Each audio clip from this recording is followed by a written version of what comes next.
경북 경주 남서쪽 8km 최근 우리나라에서 크고 작은 지진이 잦아지면서 우리나라도 더 이상 지진 안전지대가 아님을 일깨웠는데요. 강력한 지진이었습니다. 네, 포항 지진 속보 계속 전해드리기 위해서 규모 5.4의 지진이 발생한 경북 포항 일대는 부상자 수와 재산 피해가 갈수록 늘고 있습니다.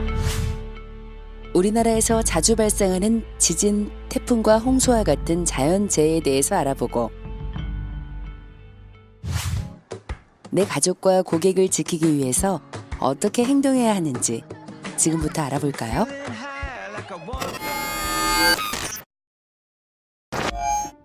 지진이란 지구 내부에 급격한 변화가 일어나 그 에너지가 방출되어 땅이 흔들리는 현상입니다. 지진의 규모는 진도와 함께 지진의 크기를 나타내는 척도 중 하나입니다. 지진의 규모란 지진 계측기에 기록된 지진 에너지의 양을 수치로 환산한 것입니다. 지진의 진도는 지진 발생 지점으로부터 사람이 느낀 정도 또는 구조물 피해를 등급화한 것입니다. 따라서 지진 발생 지점으로부터 가까울수록 지진의 피해가 높고 진도의 수치는 높습니다. 진도는 1부터 10위까지 수치화되어 있습니다. 진도 1부터 4까지는 미세한 진동으로 실내에 있는 사람들만 감지할 수준입니다. 진도 5부터는 많은 사람이 진동을 감지하며 가로수, 무거운 가구가 움직일 정도입니다.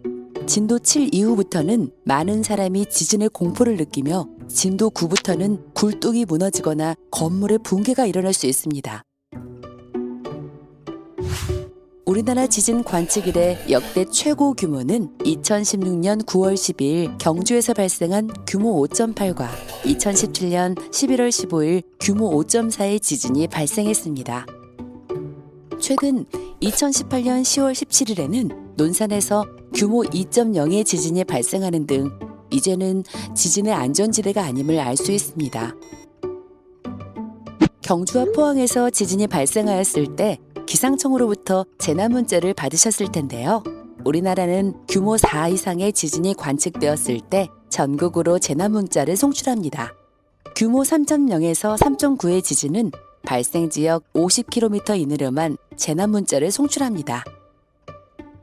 지진 재난문자는 진도가 아닌 규모로 안내된다는 점을 기억하세요. 그 이유는 같은 규모의 지진이라도 떨어진 거리 등에 따라 진도가 달라지기 때문입니다. 다시 말해 경주에서 발생한 규모 5.8의 지진을 서울에 있는 사람들은 지진을 느끼지 못한 진도 2가 될 수도 있기 때문입니다. 그럼 지진이 발생하거나 지진 재난문자를 받았다면 우리는 어떻게 대처해야 할까요? 지진으로 흔들리는 동안은 탁자 아래로 들어가 몸을 보호하고 탁자 다리를 꼭 잡습니다. 엘리베이터나 자동차로 이동 중인 경우에는 즉시 내려 머리를 보호하며 건물과 거리를 두고 주위를 살피며 대피합니다.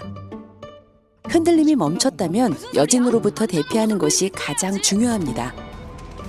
대피 전 2차 사고 예방을 위해 가스 전기를 차단합니다. 대피 후 건물 안으로 들어가기 전 시설물 등의 이상 유무를 점검하고 들어갑니다.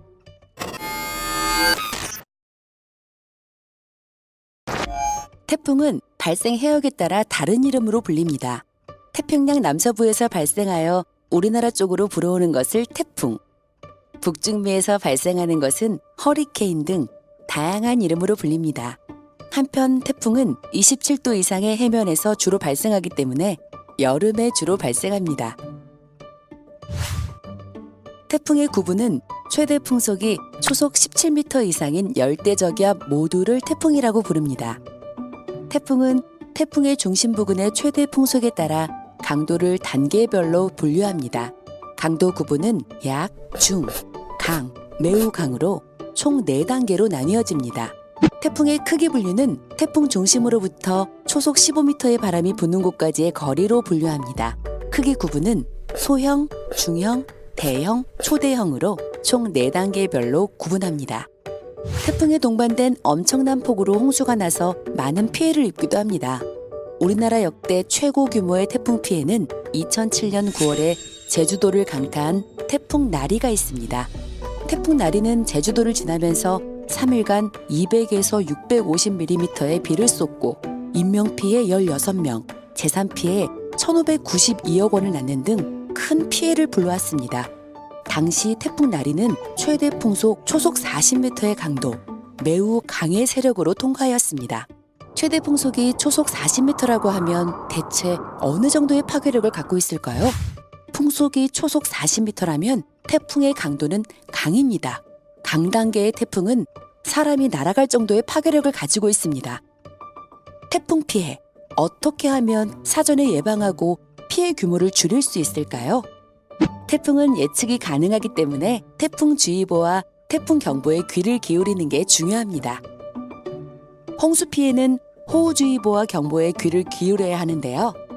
호우는 짧은 시간에 많은 양이 내리는 비를 가리키기 때문입니다. 도심 홍수는 일강수량이 많아서 발생하는 것이 아니라 단시간에 하수배관이 감당할 수 없는 양의 많은 비가 내릴 때 발생하기 때문이죠. 태풍 또는 홍수 피해가 예상된다면 이와 같은 사전 행동 요령을 따르세요. 꼭 테이프를 사각 창틀에 붙여주세요. 창문 위에 붙이는 건 효과가 미미합니다. 하수구나 집 주변, 배수구를 점검하고 막힌 곳은 미리 뚫어주세요. 하천 근처나 낮은 지대에 주차한 자동차는 안전한 곳으로 옮기세요. 파손 우려 또는 강풍에 날아간 지붕 간판을 점검해 주세요. 감전의 위험이 있으니 전신주, 가로등, 신호등, 전류가 흐르는 시설물을 만지지 마세요. 오늘 우리는 지진, 태풍과 홍수에 대해서 알아보고 상황별 행동 요령법에 대해서 알아보았습니다. 지진이 발생하면 탁자 밑으로 흔들림이 멈출 때까지 몸을 보호하세요. 흔들림이 멈추면 넓은 공터로 대피하기 전 가스, 전기를 차단합니다. 태풍과 홍수는 일기예보를 보고 사전에 대비합니다. 창틀을 테이프로 단단히 고정하고 하수구나 배수구가 막혔는지 점검해 주세요. 오늘 배운 것들을 기억한다면 자연재해를 막을 수는 없지만 피해를 최소한으로 줄일 수 있습니다.